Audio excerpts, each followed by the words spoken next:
ขอบคุณพี่น้องเขาเรียกว่าดอยรางนะครับพี่น้องแดงดอยรางนะครับที่ตามรับฟังที่จ้าเดือต้าลุกนี่นะครับขอบคุณเป็นอย่างยิ่งเลยนะครับคุณแม่อายเหมือนกันเด้อครับเดี๋ยวจะฟังเพลงแม่อายสะอื้น แม่อายสะอื้นนะครับแต่ก่อนนี้เป็นหนังหลายเตื้อหลายครั้งหลายหนเนอนะครับขอบคุณแม่สายุทธเนอะตอนท้ายๆจะเปิดเพลงชรินนันทนาครให้แม่สายุทธเนอะขอแม่สายุทธมีสุขภาพร่างกายพรรณนามัยแข็งแรงเนอะนะครับรวมทั้งทุกคนทุกท่านนะพ่อผู้พันยศวีโดยฮึ่งปิกมา50ป่ายนะครับ เดี๋ยวจะกินลาบลำๆเนอะพวกพ่อครูเนอะว่าพ่อพรเนอะเดี๋ยวมีว่างๆเวลาว่างๆก่อนใจเย็นๆนะกี้ก็เปิดเพลงนะครับอุ้ยคำเปิดแล้วเนาะแล้วก็วิวาสะอื้นนะครับสมยศทัศนพันธ์ครวญถึงน้องนี่น่าจะเป็นประดิษฐ์อุตมังนะครับซึ่งมาพร้อมกับพระคู่เนี่ยนะครับเพราะว่าเพื่อนไม่ได้บอกไว้ก็คงจะเป็นประดิษฐ์อุตมังนะครับก็แต่งเพลงตอนนี้ก็น่าจะเป็นช่วงปี2022นะครับที่สายันสัญญายังเสียงดีอยู่เนาะยังเสียงคีย์เพื่อนยังสูงนะโทนเสียงยังสูงอยู่นะครับก่อนที่จะมาผ่าตัดนะครับเรื่องกล้องเสียงต่างๆมันทำให้เส้นเสียงนะครับมันเปลี่ยนไปเนาะนะครับขอบคุณทุกเสียงทุกสายดีจังคือปณิดาฟังเพลงของสายันสัญญานะสายันคอยแฟนนะครับสายันคอยแฟนและสายันคอยคู่เนาะแล้วก็พัดคู่ นะแล้วก็จะฟังเพลงของชาตรีสีชนเกี่ยวกับต้นไม้ใบหญ้านะครับเมาเหล้าเมารักนี่ครูไพบุญพุทธขันเป็นคนแต่งให้นะครับเมาเหล้าเมารักถึงแม้พี่จะขี้เมาเพื่อเจ้าพี่ก็ยอมหยุดพักเดี๋ยวนี้พี่เลิกเมาสุราแต่ต้องกลับมาเมารัก อยู่ครั้งหนึ่งนะครับเพลงที่ทางด้านคุณชาตรีสีชนได้มาฟรีๆเนี่ยความจริงแล้วเพลงนี้จะไม่ได้เป็นของแกแต่จะเป็นของคนอื่นนะครับบังเอิญว่าวันนั้นได้มาปะกันนะครับปะกันจากที่ไหนก็บอกตามแต่นะครับปรากฏว่ามันมีคอคือถูกคอกันถูกคอดื่มถูกคอสูบถูกคอนะครับก็เลยได้เพลงหนึ่งนี้มานะครับคือเพลงหลังคาแดงเพลงหลังคาแดงโอ้การดากลับมาหาพี่เถิดอย่าตะเลิดเปิดหนีพี่ไปโอ้เจ้าเอาพี่รักจะมากเพียงไหนพี่ยังยกไร่ให้ตั้ง2 ตารางวานะครับล้อตอกน้อยเป็นคนแต่งเพลงนี้นะครับตั้งใจว่าจะเอาไปขาย นะคือกับนักร้องเพลงลูกทุ่งคนหนึ่งดังมากเลยนะฮะแต่ขณะนั้นนักร้องท่านนั้นเพิ่งกำลังเดินสายที่ปากใต้นะครับเดินสายที่ปากใต้บังเอิญว่าทั้งชาตรีและสีชนชาตรีสีชนกับล้อตอกน้อยมาปะกันนะครับปะกันนะครับไปดื่มไปกินไปสูบกันเอาใบไม้ใบหญ้าที่ตากแห้งเนี่ยมาสูบกันเกิดส่วนเซเฮฮาถูกคอก็เลยมอบเพลงนี้ให้ไปเลย มอบเพลงนะครับหลังคาแดงให้ไปเลย โดยไม่คิดสตางค์สบาทเพราะถูกใจเนี่ยพี่น้องนี่เวลาดื่มแสนจอกมันมาเมาไม่จะเป็นเอี้ยกันเนาะได้ไปฟรีๆครับทางด้านคนที่เปิดเป็นนักร้องเปิดเดินสายปิกมาล้อตอกน้อยไหนว่าจะเอาให้อาจารย์ไม่ใช่เหรอไม่ได้อาจารย์ผมวันนั้นผมเมามากผมก็เลยให้กับชาตรีสีชนไปแล้วเรียบร้อยชาตรีสีชนก็เลยเอามาฮ้องนะครับเพลงเนี่ยหลังคาแดงเดี๋ยวสกรรมจะเปิดให้แม่สายยุทธเลยเพลงนี้นะเพลงของชาตรีสีชนเมาเหล้าเมาลักเมาเหล้าเมาลักช้ำรักจากเมืองชนแล้วก็เพลงเนี้ยอย่างก็ที่ว่าหลังคาแดงเนี่ยเดี๋ยวช่วงต่อไปจะได้รับฟังนะเอามาฟังเพลงของป้านิดาก่อนนะป้านิดานะครับ ฟังเพลงสายันสัญญานะครับสายันคอยแฟนนะครับสายันคอยแฟนอันนี้น่าจะเป็นสำเนียงม่วงทองนะแต่งนี้นะหรือว่าดอยอินทนนท์ก็ไม่ได้ใจนะสายันคอยแฟนแล้วก็สายันคอยคู่เนี่ยมีถึงคอยคู่คอยแฟนและก็พัดคู่นี่พี่น้องนะครับเจอใน3เพลงนี้ครับมอบกับปณิดาสันทรายนะครับปณิดาสันทรายนะครับหรือว่าป้านิดามรกตนะธันวรัตน์ธันวรัตน์โอรานเสถียรฝากความคิดถึงส่งอันคือน้องนันไปเลยนะครับสวัสดีปีใหม่น้องนันก็ตอบมาจัดดีน้องนันนะอยู่กรุงเทพเนาะบอกว่ามาส่งท้ายปีเก่าที่ไหนนะหรือว่าไปดูลิซ่านู่นน่ะบุญนะครับที่กรุงเทพหรือว่าไปดูแบมแบมนะครับที่อย่างก็พืชสวนโลกแล้วก็ดูหลายๆคนหลายๆท่านโอ้มันม่วนงานสันเล้าคนที่ไปก็ไปคนที่ไปนะครับสวดมนต์ตันก็น้อยลงไปสวดมนต์ข้ามปีน้อยลงไปนะครับเนื่องจากว่าที่มันนักสมัยก่อนคนเฮาเวลาเพิ่นว่ามีตุกเนี่ยมักจะหันหน้าเข้าวัดหาตุเจ้าพระสงฆ์องค์เนนนะครับพอมีความสุขมันเป็นปกติแล้วลดไปเกินเลยครับเรื่องการสวดมนต์ข้ามปีมีทุกวัดแต่จำนวนมันเนี่ยลดไปเนื่องจากว่าอบายมุขได้กลับมาอีกแล้วเนี่ยคนไทยจะเป็นอย่างเอี้ยพี่น้องเวลามีตุกมีโศกนะโควิดมีก็ครับไปไปกินกันนะครับนี่แล้วก็ตึกวัดนะตึกวัดปรึกษาหารือกับพระสงฆ์ข้าเจ้าหน้าเศร้าหน้าเว้าเข้าไปแต่พอโควิดมันหมดต่างมีนะครับบักมีโรคจะเสี่ยงอย่างละปัดเต้าแต่แปรนี่โซนตีนบ่ได้นะฮะตั้งสันกำแพงที่เพิ่นจัดจุดนะครับมีคนปิด7-8 หมื่นคนที่นี่ก็เจ็บเป็นเหมือนเขาใหญ่ก็มีเป็น100,000 คนพี่น้องล้วนแต่เขาแล้วเป็นสันทนาการของเพื่อนเขาบอกว่ากันนะล่าสุดเนี่ยไอ้อย่างเขาไอ้เซกโลโซกับเตลตกเวทีแต่จะสร้างคอนเทนต์เขาก็ไม่แน่ใจนะครับว่ากันนะมาฟังนะครับสายันสัญญานะครับสายันคอยแฟนแล้วสายันคอยคู่และก็พลัดคู่3เพลงนะครับมอบให้กับปานิดาสันทรายเด้อถ้าพี่อยู่ฟังก่อนพี่อยู่ฟังตัวนะครับนะครับขอบพระคุณนะครับอย่าลืมนะครับวันที่12 มกราคมนะครับเดือนนี้นะฮะการทอดผ้าป่าของคลื่น 104.50 เมกะเฮิรตซ์โดย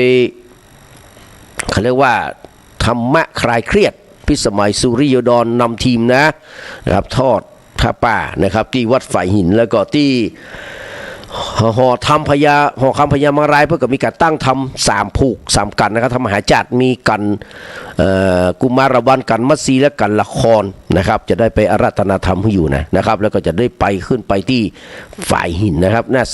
3กันนี่น่าจะบักเกินเตี้ยงเนาะเพิ่งเริ่มแต่9 โมงไปนะฮะน่าจะบักเกินเตี้ยงอาการว่ากันละ1 ชั่วโมงกันแล้วกันเนาะก็ประมาณ11 โมงกว่าคงจะได้ขึ้นไปกินข้าวตัวน่ะ ฟังกันนะครับเดี๋ยวก็มาประชาสัมพันธ์เรื่องงานเรื่องงานปล่อยล้อปล่อยหลวงนักนะครับช่วงนี้นะครับครับเรียนเชิญครับ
ครับเป็นเพลงที่มีความไพเราะเพราะพริ้งนะครับจากบทประพันธ์ของแต่ละคนแต่ละท่านนะครับตั้งแต่สายันคอยแฟนเนาะสายันคอยแฟนรถเมล์สายสี่ที่พี่ยืนรอรถรอสอพอพี่มารอเสียจนเพลียนี่เพลงปี2524นะครับคุณสัมพันธ์เรดมินหรือว่าสำเนียงม่วงทองนะครับเป็นคนแต่งเพลงสายันคอยแฟนนะครับส่วนสายันคอยคู่นะครับสายันคอยคู่นะครับอันนี้เป็นเพลงของครูพระยงมุกดานะครับเป็นคนแต่งนะครับส่วนพัดคู่นะครับพัดคู่นี้นะครับครูประดิษฐ์อุตตมังนะเป็นคนแต่งนะครับเป็นเพลงที่มีความไพเราะเพราะพริ้งนะครับคนที่ฮ้องก่อนนี่นะเป็นรู้สึกว่าจะเป็นชินกรไกรราชนะฮะแต่ฮ้องแล้วมันบดังนะครับฮ้องแล้วบดังสายันเอามาฮ้องนี่ดังนะอยู่วงเดียวกันนะฮ้องตอนนั้นครับเปิ้ลฮือสายันสัญญานี่จะเป็นรุ่นน้องนะครับชินกรไกรราชประมาณ 2-3 ปีนะครับก็อยู่ด้วยกันนะครับมีหน้าที่แบกกล่องแต่ทางด้านนะครับทางด้านอย่างก็ชินกรนี่จะได้รับการนะครับโปรโมทนักกว่าเนาะในขณะที่อยู่วงนั้นนะครับอยู่โคยงมุกดาเนี่ยนะครับก็เลยมีการตั้งแต่ครับเหมือนกับว่าชินกรไกรราชจะน้อยอกมองใจเวลาสายยันสันดานดังขึ้นมาแล้วลืมปี่นะมันว่านะเพราะว่าแต่ว่าปกติสังคู่ก็ไม่ได้สนิทสนมกันเท่าไหร่นะครับก็เลยนะครับสายันสัญญาก็บอกเคยอู้ถึงชินกรไกรราชนะครับชื่อคนอื่นนี่อู้นะแต่พอสังเกตนะครับว่าเปิ้นแทบจะบอกอู้ถึงคุณชินกรไกรราชอาจจะเป็นเรื่องอุดมการณ์ครับอันนี้ต้องยอมรับครับว่าอุดมการณ์ของคุณชินกรไกรราชเนี่ยเปิ้นค่อนข้างไปทางสีเหลืองเนาะนะครับส่วนสายันสัญญาเนี่ยนะครับเป็นคนที่สายจัดมาตั้งแต่เป็นละอ่อนนะครับสายันสัญญาเนี่ยหัวเปิ้นว่าเปิ้นเอียงมาตลอดเป็นคนที่ต่อต้านขวางโลกประมาณนี้นะฮะสายันสัญญาเนี่ยนะครับก็เลยบอกให้อู้ถึงชินกรไกรราชเท่าไรช่วงหลังๆมาก็หันครับชินกรไกรราชก็คือไกรราชก็ขึ้นไปเวทีของพันธมิตรนะครับทางสายันสัญญาขึ้นเวทีของเสื้อแดงเนี่ยมันเลยค่อนข้างที่เป็นภาพชัดเจนว่าแบ่งเลยแบ่งนะครับแบ่งกันชัดเจนเลยนะครับเกร็ดเล็กเกร็ดน้อยเล่าสู่กันฟังนะครับขอบคุณนะทุกเสียงทุกสายไม่น้อยเนาะไม่น้อยดอนเจียงบอกว่าคนเขานี่ลืมแต้นะครับก็เลยจะเปิดเพลงอย่าลืมเมืองไทย นะครับลืมแต้เนาะนะครับลืมทุกสิ่งทุกอย่างเวลามีปัญหาแล้วนึกถึงตุถึงพระนึกถึงวัดถึงวาแต่พอปัญหามามีแล้วครับวัดเนี่ยเข้าแค่20%เนี่ยวัดเข้าวัดแค่20%นะครับวัดพระสิงห์กับจากที่ว่านักๆเนี่ยนะคนมาเข้าแค่สรุปแล้วเนี่ยประมาณ25%นอกนั้นไปสันทนาการไปส่วนเสเฮฮานะครับโดยเฉพาะคนหนุ่มสาววัยรุ่นนี่แทบจะหาตัวบ่เจอแล้วครับในวัดอันนี้ต้องเป็นความจริงนะฮะคนที่วัยทำงานสัก30ลงมาเนี่ยบอกเข้าวัดเลยว่าง่ายๆเอาง่ายๆว่าบอกเข้าวัดเลยเข้าวัดไปกิจลักษณะนอกจากไปเอี่ยวโอเคแต่จะมานั่งทำวัดสวดมนต์ข้ามปีมามีนะแทบจะบ่มีเลยครับนะครับโดยภาพรวมแล้วจะแทบจะบ่มีเลยนี่นะครับคนเฮามันเป็นอย่างนี้ลืมหมดนะลืมทุกสิ่งทุกอย่างเลยเนี่ยคนไทยใจนิสัยแบบนี้ใจวินัยแบบนี้นะครับมันก็เลยมาไปไหนครับจะอยู่เงี้ยนะครับลงไหลไปกับสิ่งที่มันหลอกลวงนะครับในโลกออนไลน์นี่ก็ตามแต่นะครับมันเกิดเรื่องเกิดราวขึ้นมานะครับเพราะว่ามันหลอกง่ายไงนะครับมันหลอกง่ายหูจักกัน 2-3 วันแชทกันปากันไปเอี่ยวละนะฮะแล้วจะเกิดอย่างขึ้นครับมันก็เกิดหลายๆเรื่องขึ้นมาหมอกเรื่องอันนั้นมันมาเป็นเท่าไรครับเรื่องบนเตียงแต่มันสูญเสียทรัพย์สินอย่างขึ้นมานะครับแม้แต่ชีวิตตัวนะกว่าจะไปตัวแห่กว่าจะยับได้บางเตื้อกับยับได้สักกรรมนี่นะนี่คือนิสัยของคนไทยนะครับลืมง่ายนะครับตุกมาแค่ 2-3 ปีนะครับเหมือนกับจะจำแต่ปีนี้หันชัดเจนเลยครับว่า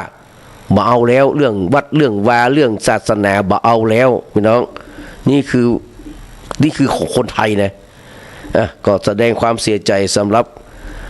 ท่านที่เสียชีวิตเนี่ยที่เป็นผู้สมัครอบจนะฮะของพรรคของพรรคประชาชนนะครับที่ไหนเนี่ยเดี๋ยวขออ่านชื่อนะครับมันมีโลโก้อาทิตย์ผู้สมัครสปจตัวแทนพรรคประชาชนประสบอุบัติเหตุเสียชีวิตนะครับมาดูครับอาทิตย์บุญทันผู้สมัครอบจนะครับสมาชิกองค์การบริหารส่วนจังหวัดตัวแทนพรรคประชาชนประสบอุบัติเหตุรถเสียหลักตกลงข้างทางตายนะครับผมบอกว่าเสียชีวิตคือตายนะฮะภรรยาหรือว่าเมียมาเชื่อว่าเมาเพราะแก้หาปิกมาจากติดป้ายหาเสียงนะคุณไปครับการันตีได้จะได้ฮะพรรคนี้มันมีศาสนานะครับพรรคนี้เป็นศาสนาล่าสุดอย่างที่ว่าออกมาอย่างที่ผอ.ว่านะครับนะที่บอกเอานะครับบอกว่าทำชั่วมาถึงปีจะสวดมนต์ข้ามปีวันเดียวนะครับมันจะดีกันอ่ะคนรุ่นวัยรุ่นเนี่ยครับไปเชื่อไอ้นี่หมดเลยนะที่บอกมาวัดมาวาบอกเขาวัดเขาวาไปเชื่อไอ้เนี่ยนะครับไปเชื่อไอ้โสโคราชคนเนี้ยนะครับเนี่ยคือก็สมน้ำแน่นะผมก็ว่านะคนถ้าไปเชื่อแบบนี้ก็สมน้ำแน่คนไปเชื่อคนมันมีที่เปิ้งที่อิงคนมันมีศาสนานี่ผมเอาตัวนะผมเอาตัวอย่าเปลี่ยนไผ่กระจ้างเถอะตั้งแต่ธนาธรไอ้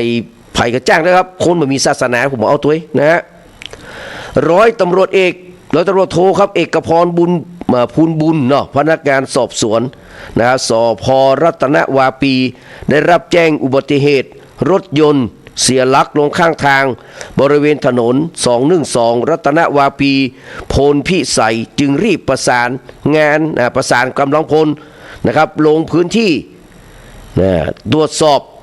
ที่เกิดเหตุพบรถกระบะพลิกตะแคงอยู่ร่องถนนนะครับสภาพเสียหายตึงกันห่างจากตัวรถประมาณ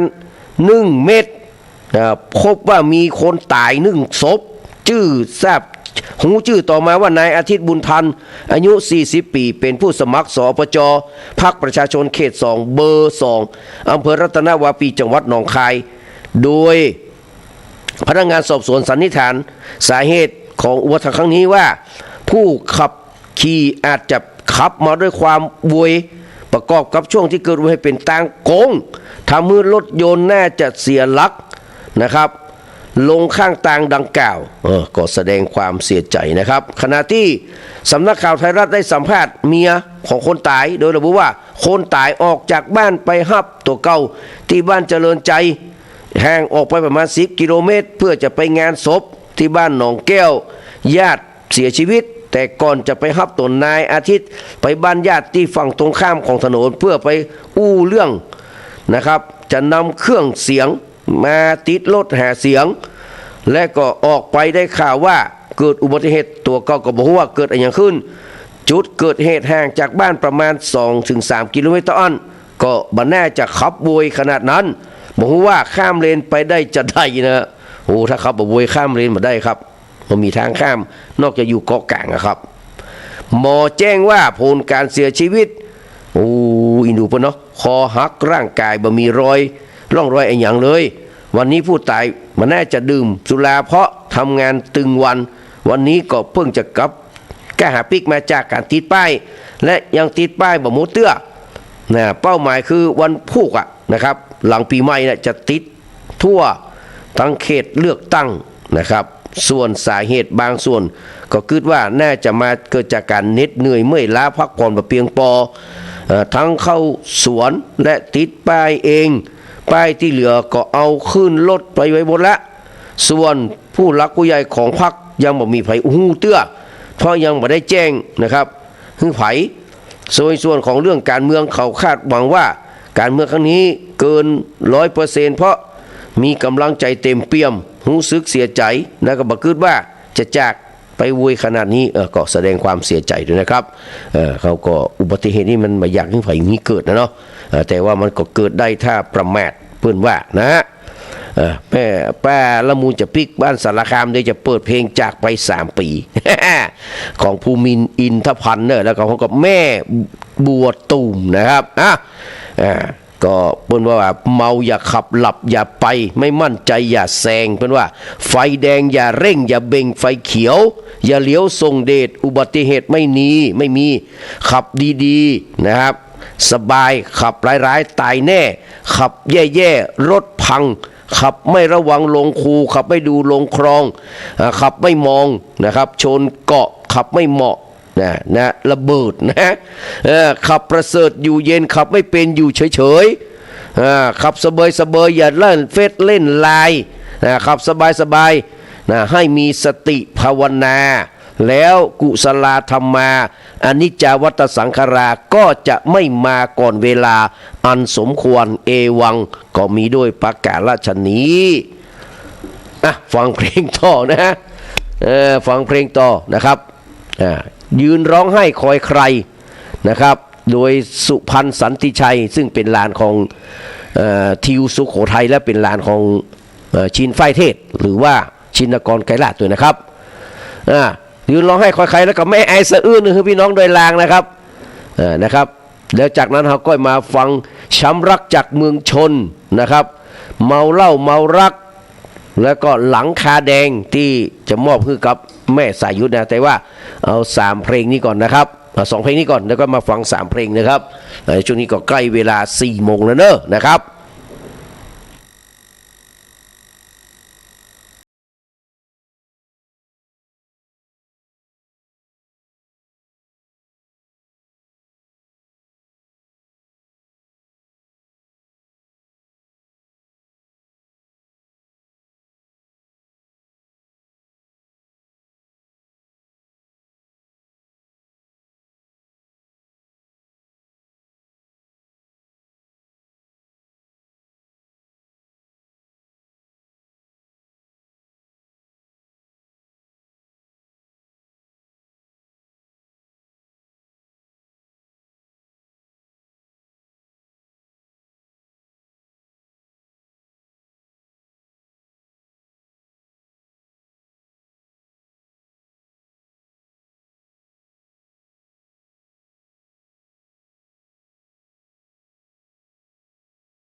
ชัยนะครับ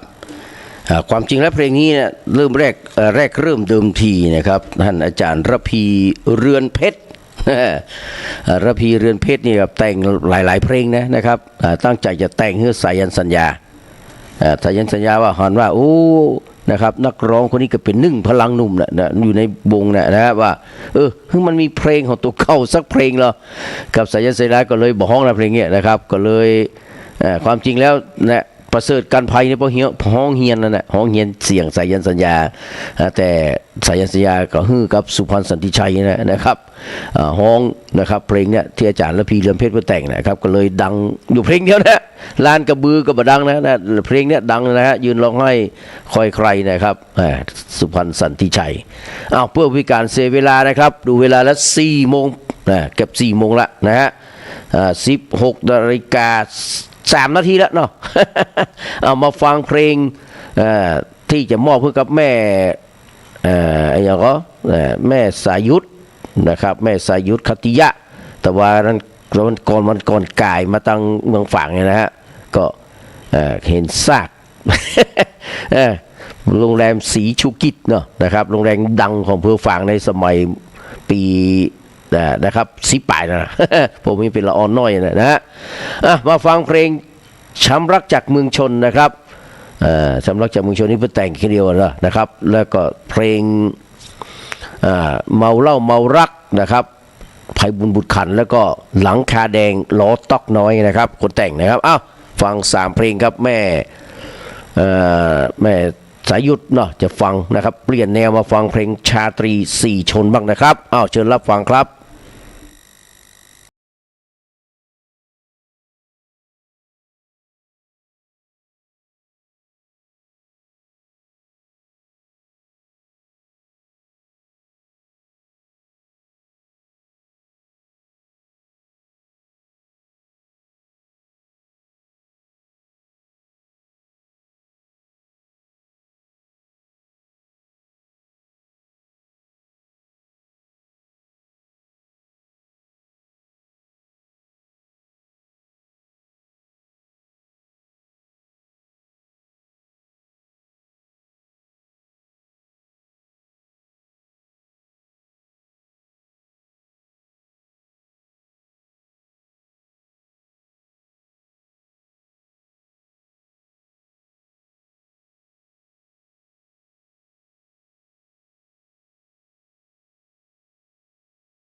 จังหวะของคนขี้เมา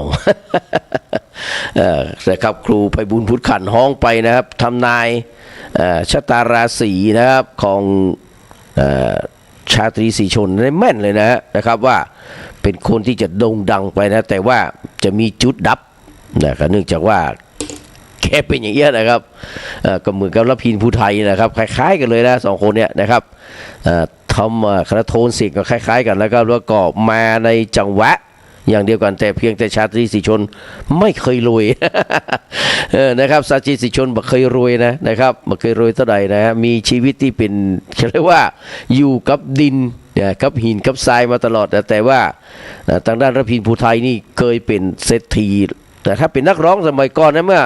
สัก50 ปีนะครับในซอยบุพภาสวรรค์นี่มันมีภัยเกินระพินภูไทยแหละนะครับแต่ว่า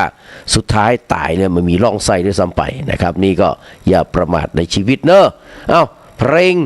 นะครับแม่บัวตูมมาแล้วนะครับภูมินทร์อินทพันธ์เนาะนะครับแล้วก็จากไป3 ปีนะครับแล้วก็จากนั้นเป็นก็จะเป็นอย่าลืมเมืองไทยนะของแม่น้อยดอนเจียงแนะนำมาก็เลยแถมเพลงคนไม่มีดาวอีก1 เพลงครับเป็น4 เพลงครับช่วงนี้เชิญรับฟังเลยครับแบบม่วนๆเลยนะครับ